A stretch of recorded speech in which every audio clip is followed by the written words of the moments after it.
మహేష్ గౌడ్ కానివ్వండి, వీళ్ళంతా ఆనాటి నుంచి మేము ముందు ఉద్యమం చెన్నారెడ్డి గారి కాలంలో చేసాము. ఇట్లా ముందుకు వచ్చేసి ఒక అవకాశం కలిగించారు, సమాజాన్ని కలిసిపోండి అని చెప్తున్నారు. న్యాయం సరియైన సమాజానికి న్యాయం చేయాలని చెప్తున్నాను. నేను ఇప్పుడే చదువుతుంటూ ఉన్నాను.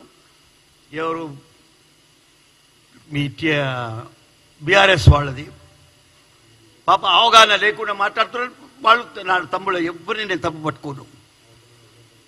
ఇవాళ మనం లా పాస్ చేస్తాము. టెక్నికల్ లాకి లా ఏం కోరుకుంటుంది అంటే సమాజాన్ని కోరుకుంటుంది, సమాజాన్ని రెస్పాన్స్ని కోరుకుంటుంది. దాంట్లో టెక్నికాలిటీస్ ఏది అంటే ఆ దినం మనం మార్చుకోవచ్చు, ఏ దినం ఆ దినం ఎంబెడ్ చేసుకోవచ్చు. లా ఇంపార్టెంట్ కాదు, లా యొక్క స్పిరిట్ ఇంపార్టెంట్. ఇప్పటికి ఫిలాసఫీ ఆఫ్ లా ఇంపార్టెంట్. ఇవాళ 42% మేము ఇస్తామని క్యాబినెట్ చెప్తే మనమందరం ఎందుకు స్వాగతిస్తున్నామంటే దాన్ని పూర్తి చేస్తామట. ప్రజలు పూర్తి చేస్తారు, లా పూర్తి చేయదు. లా కోర్టు కాదు పూర్తి చేసేది. కాబట్టి నేను వీళ్ళందరినీ కోరుకునేది, పర్టికులర్ ఆల్ పార్టీస్ని కోరుకుంటున్నాను. మర్చిపోండి మీ డిఫరెన్సెస్, మర్చిపోండి మీ పాలిటిక్స్.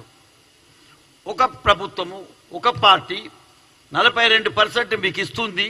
ఇన్ని సంవత్సరాలు మనం వెయిట్ చేస్తాము.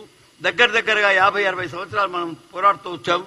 దాన్ని మేము పూర్తి చేయడానికి సిద్ధంగా ఉన్నాము అని చెప్పినప్పుడు దాన్ని బలోపేతం చేసి దానికి బలం కూర్చి ముందుకు తీసుకెళ్లడమే మీ యొక్క కర్తవ్యం అంటా ఉన్నాను.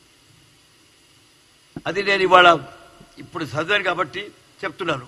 మీకు సరిగ్గా టెక్నికల్ ఆస్పెక్ట్స్ ఆఫ్ లా తెలియకుండా మాట్లాడుతున్నారు. మేము లా ఎక్కడ పాస్ చేస్తాము? లెజిస్లేచర్లో పాస్ చేస్తాము.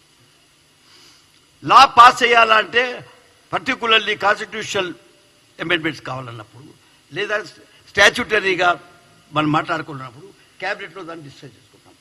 మీరు క్యాబినెట్లే కాకుండా ఈ ప్రభుత్వం అసెంబ్లీలో కూడా దీని గురించి డిస్కషన్ చేయడం జరిగింది. అసెంబ్లీలే కాదు, అంతకుముందు కూడా 1.5 years నుంచి, ఒక ఏడాదిన్నర నుంచి దీని గురించే చర్చ పూర్తి సమాజంలో చేస్తూనే వస్తూ ఉన్నారు.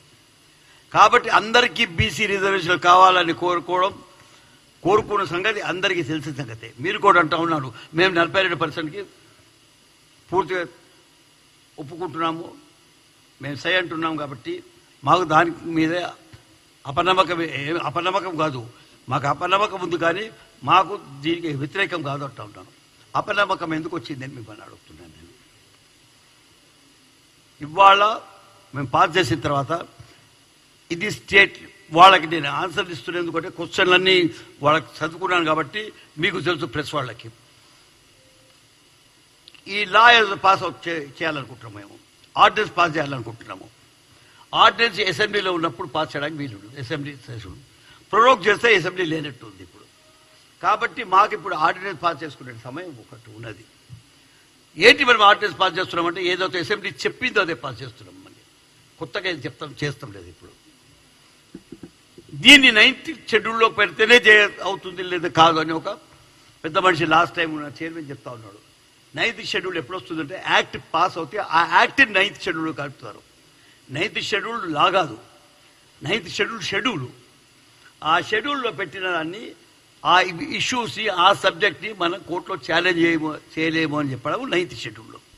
కాబట్టి ఒక యాక్ట్ ఉంటే దాన్ని షెడ్యూల్ చేంజ్ చేస్తాం. కాబట్టి 9th షెడ్యూల్కి దీనికి సంబంధం లేదు. రెండవది, మాకు ఇది రైట్ ఉందా లేదా అంటే ఇది స్టేట్ లా. మాకు తెలుసు మెడ్రాస్లో ఉన్నది, మీకు ఎందుకు కావటం లేదు. మెడ్రాస్లో ఇంద్రసాని డిసిషన్ రాకముందు, అంటే 50% ఉండాలా అని సుప్రీంకోర్టు చెప్పే ముందు వాళ్ళు 59% అక్కడ ఇచ్చింది, 63కి ఎక్కింది. అది మేము అది చేయలేదు. ఇది నేను ఎందుకు చెప్తున్నానంటే ఈ ఉద్యమంలో పూర్తిగా తలదూర్చిన వాడిని కాబట్టి చెప్తున్నాను మీకు. ఇంద్రసానిది మనకు సరిపోదు. అందులో మనం ఏం చేస్తున్నాము, ఇది స్టేట్ సబ్జెక్ట్ కాబట్టి పంచాయత్ రాజ్ యాక్ట్ని మేము ఏమేమి చేసుకుంటున్నాము. ఇది election commission election rules change చేస్తున్నాం మేము. పంచాయత్ రాజ్ యాక్ట్ లోపల which is a state act, అది మా స్టేట్ సబ్జెక్టు షెడ్యూల్ ప్రకారం. కాబట్టి దాన్ని మేము ఎమెండ్ చేసుకొని ఒక రిజర్వేషన్ ఇచ్చుకుంటున్నాము. ఏమొస్తుందో ఏం రాదో మీరు చెప్పకండి. మాకు నమ్మకం ఉంది ఏంటంటే లీగల్గా పోతున్నాము, ప్రజల గురించి పోతా ఉన్నాము, సమాజం గురించి పోతా ఉన్నాము. సమాజం సంవత్సరాలుగా కోరుకునే విషయం గురించి పోతా ఉంటాం. కాబట్టి దాంట్లో కూడా మీకు అనుమానం ఉండకూడదు. ఉన్నాయి కొందరికి అనుమానాలు లేకపోయినా కానీ ఏదో ఆటంకించాలని 40-50 ఏళ్ళని నేను చూస్తూనే ఉన్నాను. ప్రతిసారి మేము జీవో తెస్తే ఎవరో ఒకళ్ళు కోర్టుకు పోవడం, దాన్ని ఆపియడం జరుగుతుంది. ఆ పనులు చేస్తూనే ఉన్నారు. బ్యాక్ స్టాబింగ్ అంటారు దాన్ని ఇంగ్లీష్లో. ఆ బ్యాక్ స్టాబింగ్ చేసుకుంటూనే వస్తున్నారు. ఇప్పుడు కూడా మీరు చేస్తుండొచ్చు. దయచేసి మిమ్మల్ని చేతులు ఎత్తి జోడించి మాట్లాడుతున్నాను నేను. బ్యాక్ స్టాబింగ్ ఈసారి చేయకండి. ఒక నిజమైన ఉద్దేశంతో ఇక్కడ 2 మినిస్టర్లు నా పక్కన కూర్చున్నారు. వాళ్ళ మనసులో చూడండి, వాళ్ళ నిజంగా ఉద్దేశం ఏముందంటే రావాలి, ఏదైనా చేయండి. మీరు లా తెస్తారా, కాన్స్టిట్యూషన్ చేంజ్ చేసుకుంటారా, ఏం చేస్తారా మాకు అనవసరం, కానీ మీరు మాత్రం 42% చేయండి. 50 చేయలేరు కాబట్టి 42 చేయండి, మేమంతా సిద్ధంగా ఉన్నామని ప్రభుత్వంలో చెప్పి క్యాబినెట్లో కూర్చొని మాట్లాడుకుని తెచ్చిన తర్వాత, క్యాబినెట్ ఒప్పించిన తర్వాత దాన్ని మేము చేసుకుంటూ పోతా ఉంటే దాన్ని మేము ఆపగలమనేది మీకు ఈ దురుద్దేశం మీలో ఉండకూడదని నేను కోరుకుంటున్నాను. ఈ సమయంలో